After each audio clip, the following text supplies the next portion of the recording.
Hi viewers, welcome to my channel Subject Guru. Today we are going to start exercise 1.3 of class 9 mathematics, chapter 1st, real number. So now move to first question in this exercise. We have first question over here. Write the following decimal form and say what kind of decimal expansion each has. In this question we have 4 part over here. So we need to find out it is terminating or non-terminating. We need to tell in this question what kind of decimal expansion, isn't it? And firstly we will find decimal expansion of each part.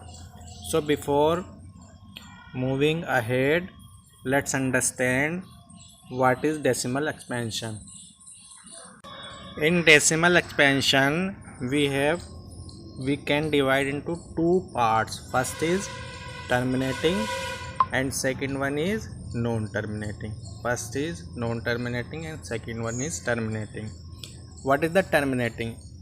A number is completely divided by any other number, so we can say it is terminating. यानी अगर हम किसी को divide करें, for example हमने 1 को 2 से divide किया, सो हम डेसिमल पुट करेंगे यहाँ पर और हमें 0.5 गेट हो जाएगा.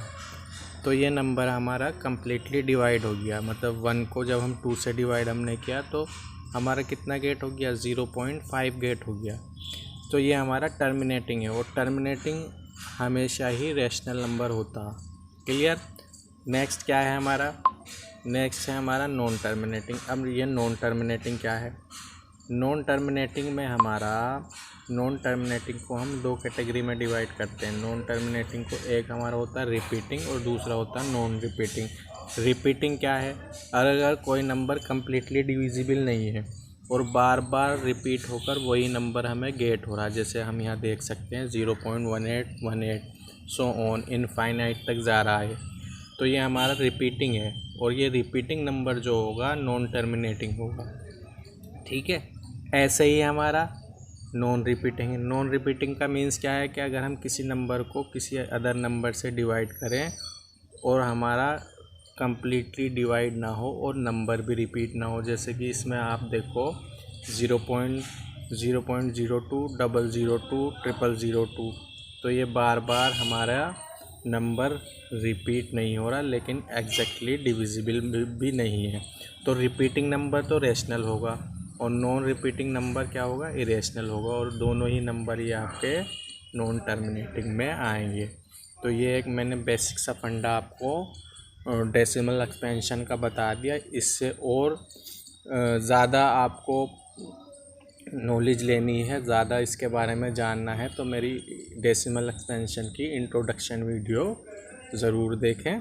उसमें आपको मैंने और एक्सपेंडिंग वे में बताया है. Now move to question first. Now question number first में हम फर्स्ट पार्ट पर चलते हैं. इसके फर्स्ट पार्ट में क्या है हमारा? 33/100. तो 33 को जब हम 100 से डिवाइड करेंगे तो हम ईज़िली डिवाइड कर सकते हैं विदाउट लॉन्ग डिवीज़न पर जाकर. हम ये अच्छे से जानते हैं कि अगर 1 के साथ जितने ज़ीरो हैं उतने ही हम डेसिमल लास्ट से काउंट करके लगा देते हैं. तो 2 ज़ीरो हैं यहाँ पर, तो हम यहाँ पर क्या करेंगे? लास्ट से काउंट करके डेसिमल लगा देंगे. यानी 2 नंबर के बाद हमने डेसिमल लगा दिया और यहाँ 0 पुट कर दिया. तो 0.36 क्या आ गया हमारा? ये डेसिमल फॉर्म में आ गया. तो पहला पार्ट तो ये हो गया हमारा, हमें डेसिमल फॉर्म में लिखना था. अब हमें इसका काइंड बताना. तो काइंड के लिए आप देखो, इसमें काइंड के लिए एग्जैक्टली डिविजिबल है यानी कंप्लीट डिवाइड हो गया. और जब कंप्लीट डिवाइड हो गया तो we can say it is terminating. ये टर्मिनेटिंग हो गया, कंप्लीट डिवाइड हो गया तो टर्मिनेटिंग है ये, इज़न्ट इट? तो देखिए कैसे. और ये देखिए यहाँ पर ये हमने इसको ये लिया, देखो टर्मिनेटिंग. डेसिमल एक्सपेंशन हो गया, ये डेसिमल आ गया इसका. Now move to part second. Part second में क्या है हमारा? पार्ट सेकंड में हमारा है, पार्ट सेकंड में 1 को हमें 11 से डिवाइड करना. तो जब 1 को हम 11 से डिवाइड करेंगे, एक तो हमें डिवाइड अच्छे से आता हो 1 को जब हम 11 से डिवाइड करेंगे तो हमारा कुछ इस तरह से डिवीज़न होगा। 1 को जब हम 11 से डिवाइड करेंगे ना, तो ये पहले हमने ये जाएगा नहीं, 11 से डिवाइड ही नहीं होगा तो डेसिमल लगाएंगे और 0 बढ़ा देंगे।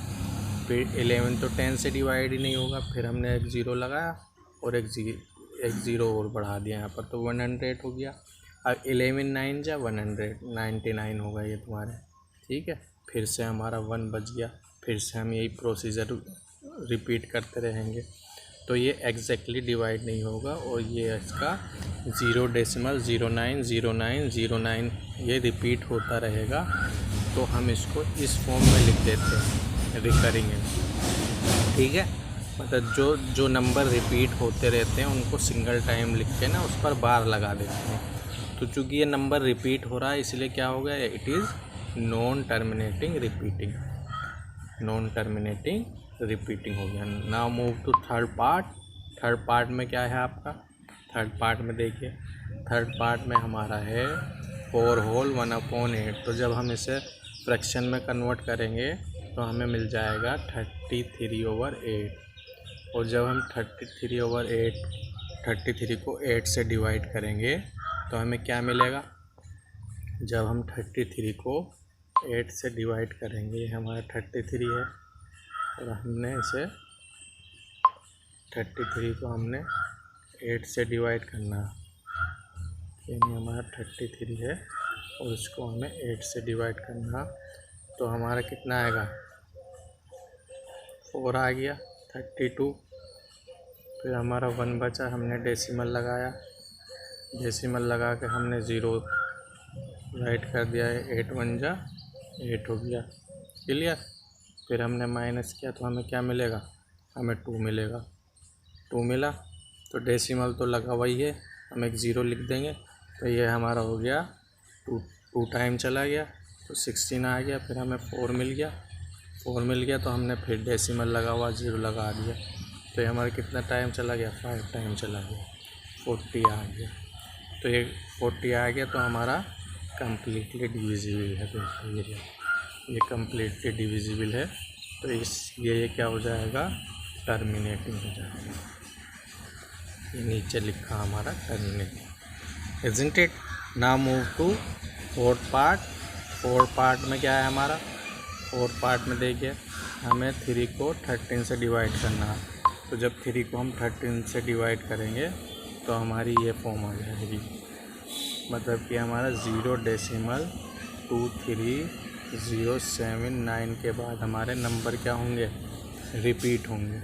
जब नंबर रिपीट होंगे तो हम इस पर रिकरिंग लगा देंगे, जब हमारे नंबर रिपीट होंगे ना तो हमने इस पर रिकरिंग लगा दी, तो ये भी हमारा क्या है, नॉन टर्मिनेटिंग रिपीटिंग है, नॉन टर्मिनेटिंग रिपीटिंग हो गया, ठीक है। Move to next part. Next part क्या है हमारा, नेक्स्ट पार्ट में हमारा 2 को हमें 11 से डिवाइड करना है। जब 2 को हम 11 से डिवाइड करेंगे तो हमारे कुछ ये कंडीशन मिलेगी, यानी जब हमने 2 को 11 से डिवाइड किया, 2 को हमने 11 से पॉइंट लगाया, पॉइंट डेसिमल मिल जाएगा, तो ये कंडीशन हमें मिल जाएगी। जब 2 से तो रिपीट हो रहा, बार बार रिपीट हो रहा, तो non terminating non repeating get हो गया हमें, क्लियर है। तो सिमिलरली हम इसके लास्ट पार्ट को देखते हैं। लास्ट पार्ट में हमारा क्या है, हमें 329 को 400 से डिवाइड करना, तो 329 को जब हम 400 से डिवाइड करें हम तो हमें क्या मिलेगा, 0.8225 मिलेगा, जो कि एग्जैक्टली डिविजिबल है, तो ये हमारा टर्मिनेटिंग गेट हो गया हमें, ठीक है। Now move to question number second. Question number second में क्या कहा गया हमसे, क्वेश्चन नंबर सेकंड में कहा गया है, वी नो दैट 1/7, यानी हमें यहाँ पर 1/7 की वैल्यू गिवन है और हमें can you predicate what the decimal expansion of 2/7, 3/7, 4/7, 5/7, 6/7 are without actually doing the long division method. And मतलब बिना हमें लॉन्ग डिवीज़न मेथड के इनकी वैल्यू फाइंड आउट करनी, ठीक है। तो हमें कुछ नहीं करना है इसमें, हमें सिर्फ करना ये है कि जैसे हमें 2/7 की वैल्यू फाइंड करनी है, 2/7 की वैल्यू फाइंड करनी है, तो हमें क्या लिखना होगा, 2 ब्रैकेट 1/7 और इसमें 1/7 की वैल्यू रख दो, कितनी है 0.1428 करके ये वैल्यू है। मतलब हमें क्या है, मतलब हमने क्या किया, 2 को तो ये लिख दिया और 1/7 ये लिख दिया, तो हमने 2 मल्टीपल 1/7 की वैल्यू राइट कर दो, 0.142857 और इस पर रिकरिंग लगा दी। जब हम इसकी मल्टीपल करेंगे, किससे मल्टीपल करेंगे, इसकी हम मल्टीपल करेंगे तो हमें क्या मिलेगा, 2 7 जा 14, 2 5 जा 10 11 हो जाएगा, 2 8 जा 16, 2 7 जा 14, 2 5 जा 10 1, 2 8 जा 16 और 7 हो जाएगा, और 2 2 जा 4 है 5 हो गया हमारा, 2 4 जा 8 हो गया और 2 1 जा 2। इस तरह से हमें ये वैल्यू गेट हो जाएगी। ठीक है, तो ये हमें वैल्यू गेट हो गई। देखिए यहाँ पर ये हमने इसी तरह से किया ना, इसमें 2 को अलग लिख दिया, 1/7 की वैल्यू लिख दी है। सिमिलरली हमारे ये रिमेनिंग पार्ट है, रिमेनिंग पार्ट में भी देखिए ये 3 × 1/7 की वैल्यू लगकर मल्टीपल कर दी, ऐसे ही यहाँ पर मल्टीपल कर दी, यहाँ मल्टीपल कर दी, लास्ट में 6 मल्टीपल 1/7 की वैल्यू रखकर यहाँ मल्टीपल कर दी। तो ये हमारा क्वेश्चन कंप्लीट हो गया। नेक्स्ट वीडियो में हम 3 क्वेश्चन से स्टार्ट करेंगे। आशा करता हूँ ये वीडियो आपको पसंद आई होगी। चैनल को लाइक और सब्सक्राइब करना ना भूलें, जिससे मेरी सारी वीडियो के नोटिफिकेशन आपको मिलते रहें। Thanks for watching this video.